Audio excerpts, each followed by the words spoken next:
Un Bouzatouf, l'inauguration de la stèle d'Albert Zaf.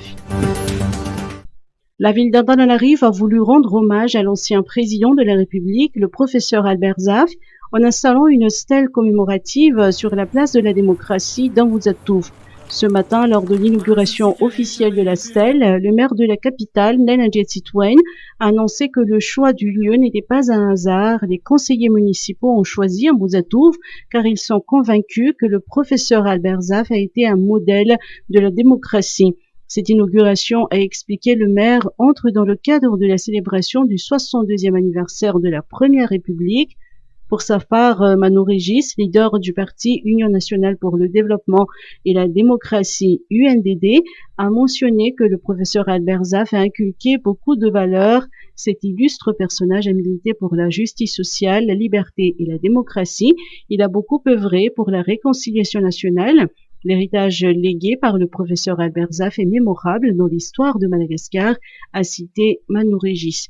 Une exposition photo se tiendra jusqu'au 18 octobre au jardin d'Ambouzatouf pour faire connaître son histoire et ses œuvres. La cérémonie d'inauguration officielle de la stèle du professeur Albert Zaf et le vernissage de cette exposition ont été rehaussés par la présence des chefs d'institution, des membres du gouvernement dont Tinarvel Razafmaïef, ministre de l'Intérieur et de la décentralisation, et la Latina Rakuten Razaf, ministre de la Communication et de la Culture. Étaient également présents des chefs d'église FFKM, des élus députés TIM et IRD. L'Institut culturel et social Al-Khazali ICSA est une association à but non lucratif sise à Kadvat dont l'objectif est de promouvoir la culture, le social et l'accès à l'éducation. Depuis 2014, avec le soutien de la famille Ravat, elle a ouvert un internat destiné aux enfants malagasy issus des familles les plus démunies.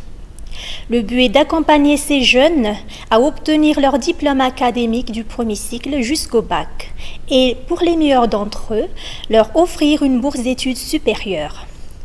Pour ce faire, elle a établi des accords de partenariat avec les universités africaines, notamment en Zambie, en Afrique du Sud ou encore en Inde. Parlez-nous un peu plus de votre association. L'association ICSA, nous avons pour activité principale le soutien aux familles nécessiteuses à travers des actions sociales qui sont menées en partenariat avec le Fouktan dans Kadvat, sur le plan local, étant donné que nous sommes situés en Kadvat.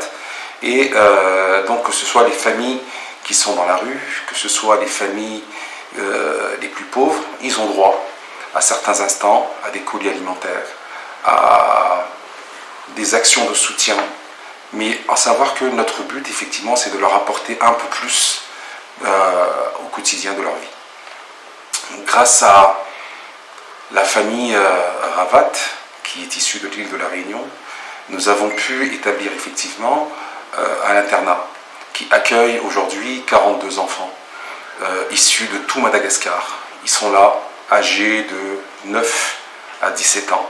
Notre but, c'est que tout le temps qu'ils passent chez nous, c'est qu'ils puissent avoir ce qu'ils ne peuvent pas avoir chez eux, c'est-à-dire un toit, une éducation, et c'est le plus important.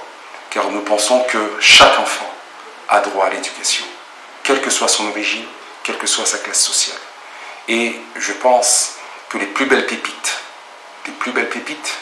on les retrouve dans les coins les plus reculés de Madagascar. D'où le fait que depuis cette année, nous travaillons énormément avec beaucoup de partenaires tels que la Turquie, l'ambassade de l'Inde et bien d'autres, de manière justement à pouvoir continuer à offrir aux jeunes Malagasy des opportunités. L'éducation est une chose, le social en est une autre, mais à savoir que maintenant nous réfléchissons comment aller beaucoup plus loin dans notre action. Sur le plan éducatif, quels sont vos projets en cours ? Donc, nos projets en cours sur le plan éducatif, donc nous avons cette continuité d'accompagner nos jeunes pensionnaires à obtenir leur diplôme. Sur le plan formatif, donc ça ira depuis l'école primaire et nous espérons jusqu'à accompagner nos jeunes jusqu'au doctorat. À savoir qu'en termes d'internat, nous essayons de travailler sur un accueil d'à peu près 400 à 600 élèves en internat, de tous niveaux confondus, de manière à ce que, comme je disais au préalable, toutes les couches de la société malgache puissent avoir cette chance d'accéder à l'éducation. Et en ce qui concerne les bourses d'études? Nous avons signé il y a quelque temps un protocole d'accord avec une structure qui est basée en Angleterre qui s'appelle la Human Welfare League. Cette structure finance 3 grands pôles. Le premier d'entre eux, c'est la mise en place de conférences dans différents pays, dans différentes universités, des conférences qui sont animées par des grands professeurs de renommée internationale. Et je pense que c'est une opportunité pour les étudiants malgaches, pour le système éducatif malgache, de pouvoir accueillir ce type de personnes en leur sein. Dans un deuxième temps, c'est la transcription de certains grands ouvrages de la langue d'origine, c'est-à-dire la langue anglaise ou la langue française, vers la langue malgache. Car aujourd'hui, nous constatons qu'effectivement, la langue malgache est aujourd'hui enseignée dans le système académique. Et pour nous, je pense que c'est fondamental que tout malgache puisse lire les plus grands auteurs, les plus grands livres dans sa langue et la comprendre et peut-être s'en inspirer pour pouvoir lui-même un jour pouvoir éditer quelque chose. Concernant les bourses de recherche, il faut savoir que ce sont des bourses de recherche qui sont attribuées aux chercheurs doctorants. Il s'avère que ce ne sont pas des bourses pour quitter le pays et partir à l'extérieur, non, loin de là. Ce sont des bourses pour que les jeunes chercheurs puissent faire leurs recherches sur le plan local, aussi bien dans les sciences sociales, sur le plan juridique, dans le cadre des études scientifiques. Et au fur et à mesure, nous étendrons notre panel d'attribution de bourses. La condition sine qua non, c'est l'intérêt que portera le projet de recherche pour l'émancipation de Madagascar. On n'attribuera pas une bourse pour attribuer une bourse, on attribuera une bourse parce qu'on sait que derrière, il y a un projet de recherche et ce projet de recherche apportera quelque chose, apportera une plus-value à l'émancipation de Madagascar. Pour le moment, donc pour l'année 2020-2021, les 2 universités qui sont concernées, donc ce sont l'université d'Angkat et l'université de Majinga. Et nous espérons que pour l'année 2022-2023, nous pourrons nous étendre sur l'ensemble du territoire malgache et offrir cette opportunité à tous les étudiants de toutes les universités de Madagascar. Comment les étudiants doivent-ils procéder s'ils sont intéressés? Alors, tous les étudiants qui sont intéressés, et là je les invite tous à visiter la page Facebook de l'Institut culturel et social Al-Razali, de manière justement à pouvoir avoir accès à un maximum d'informations sur les conditions d'attribution de ces bourses et télécharger également le dossier de candidature. À savoir que toutes les candidatures seront étudiées et nous allons mettre en place un comité académique qui étudiera dossier par dossier dans un esprit de clarté et d'impartialité. Ce comité sera formé de la manière suivante: 2 membres de l'ICSA, un membre représentant l'université de Angkat, un membre qui représentera également l'université de Majinga et un membre qui représentera le ministère de l'enseignement supérieur. Pourquoi avoir choisi ces interlocuteurs-là? C'est parce que nous souhaitons que le suivi de ceux qui seront financés puisse être fait dans les meilleures conditions et dans un esprit de clarté et d'impartialité. Ce que nous souhaitons, c'est effectivement que ce comité puisse étudier au cas par cas, voir quels sont les projets de recherche qui sont les plus pertinents et que ces projets soient suivis de la meilleure des manières, aussi bien sur la capitale qu'en province. Au fur et à mesure que nous nous étendrons, nous étofferons ce comité académique de manière à ce que nous ayons un relais dans chaque université.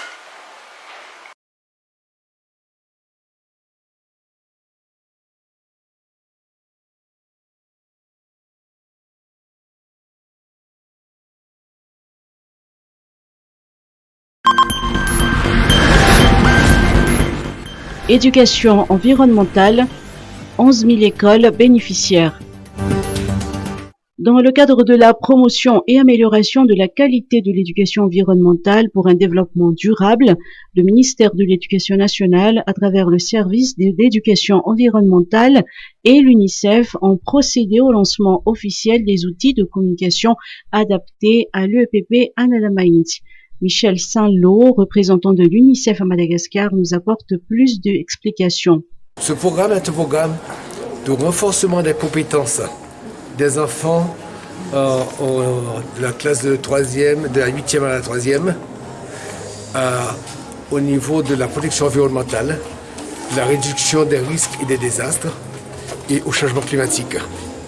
Donc on a développé des outils pédagogiques qui permettent à la fois un enseignement individuel, mais un enseignement aussi didactique avec l'appui des professeurs, sous l'utilisation de ces outils de base qui vont renforcer ses connaissances. Parce que Madagascar, comme vous le savez, est un pays qui malheureusement est victime des aléas climatiques, cyclones presque tous les ans. On a la sécheresse dans le sud depuis des décennies. On a aussi des ouragans, on a aussi des inondations, des feux de brousse.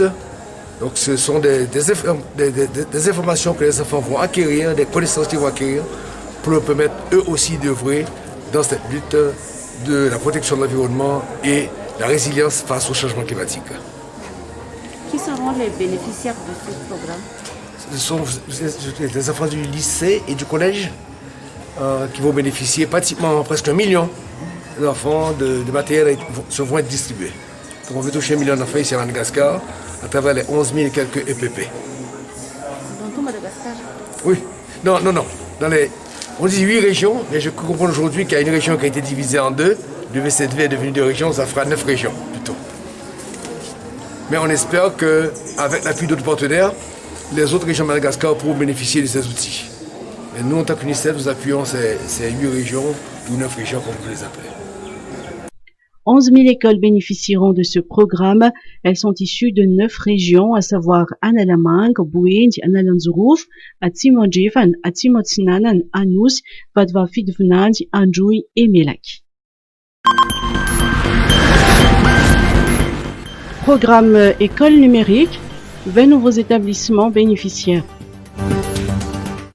20 nouveaux établissements scolaires seront chacun dotés de kits numériques pour l'année scolaire 2020-2021 dans le cadre du programme École numérique. Chaque kit comprend 50 tablettes, 50 casques, 2 serveurs Raspberry, un vidéoprojecteur et un écran, des powerbanks, des multiprises ainsi que des contenus déjà embarqués dans les serveurs. Cela fait suite à la signature de conventions de partenariat entre le ministère de l'Éducation nationale et Orange Solidarité Madagascar.